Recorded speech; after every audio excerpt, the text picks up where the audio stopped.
Right, there's a tone at 96 megs. It's there at 36, and I think every 12 meg after that.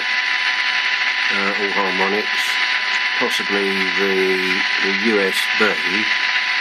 The noise you can hear is actually from a receiver, a handheld sitting here, tuned to 96.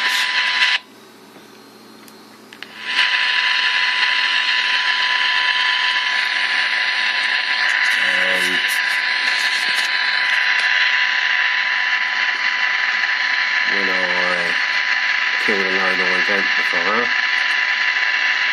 it falls on here obviously, but the noise doesn't fall on the receiver, on the handheld. And when I stop this, the noise stops. So, I don't know what it is, but you can help.